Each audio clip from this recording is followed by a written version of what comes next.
Shalom, everybody. Rabbi Edelstein here with a live video. We hope it's working. Of here we go. Yeah, it is working. Seems to be okay.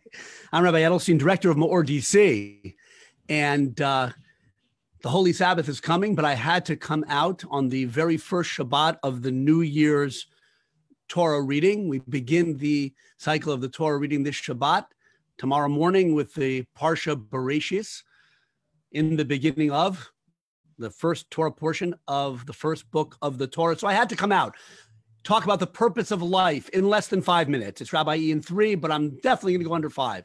Have to do that. What's the purpose of our lives? Well, this is an invitation to tune in every single week to Rabbi E in 3 and other MEOR classes and other Torah study classes you find out there to deepen your understanding of the purpose of life. But we do have a very important articulation, one such articulation of the purpose of our lives in this week's Torah portion, which makes perfect sense because God created heavens and earth in this week's Torah portion, and the crown jewel of all creation, Adam, mankind.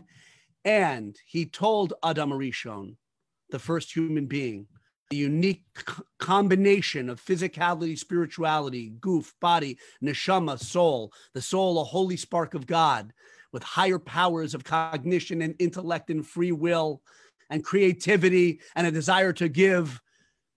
The unique creature called Adam, every one of us, descended from Adam, that human being was given a task by God. The Torah says that God, first of all, made an incredibly beautiful environment for him, a garden, and he placed him in the garden, la'avda u'lashamra, to work it and to guard it. That is the purpose of our lives, as articulated here, at least in this week's Torah portion. Every one of us is in a world that might not be as beautiful as the concentrated beauty of the Garden of Eden, but it's plenty beautiful. It's a beautiful world with pleasing creations, with tastes, with smells, with incredible potential.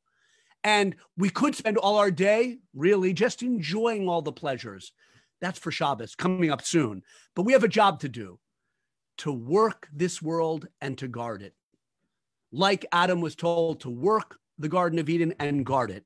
Those are the two facets of our purpose in life, to work the garden, to bring out more of its potential, to be in charge of it and make it flourish, to add on to it, to all the things to bring out its hidden potential, in short. That's the facet of our lives that is working the garden, working our world, truthfully working on our souls as well, because that's a beautiful possession every one of us has, as beautiful as any garden, our own unique neshama. To work it with positive acts of goodness, justice, charity, kindness.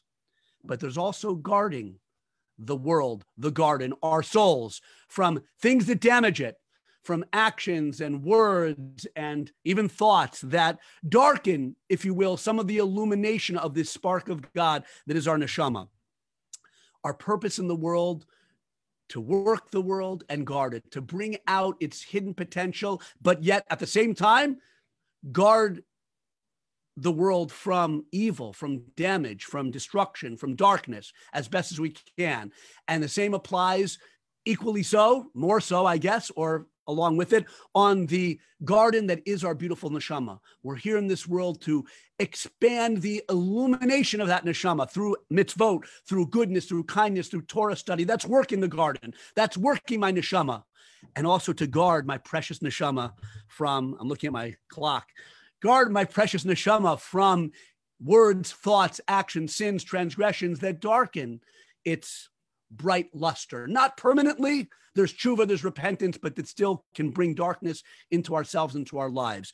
To work the garden, to guard the garden, to work in this world and bring out its goodness, and to guard this world and not damage it, not, God forbid, destroy it, to work on ourselves and bring out everything good that's in us, every one of us with unique characteristics and potential, and to guard the precious neshama within us and not do things that bring down or dim its luster.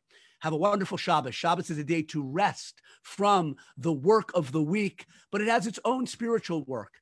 Positive commandments, which are associated with working the garden. We make Kiddush, guarding the garden of Shabbos through not doing our normal things, our normal creative, mundane activities, which get in the way of us appreciating the beauty of Shabbos. So even on Shabbos, we're working the garden, if you will, but not in the weekday work sense, and guarding the garden. Have a wonderful Shabbos. Be sure to enjoy this beautiful first Shabbos of Bereishis with hopefully friends, family, if you can, socially distanced and safe.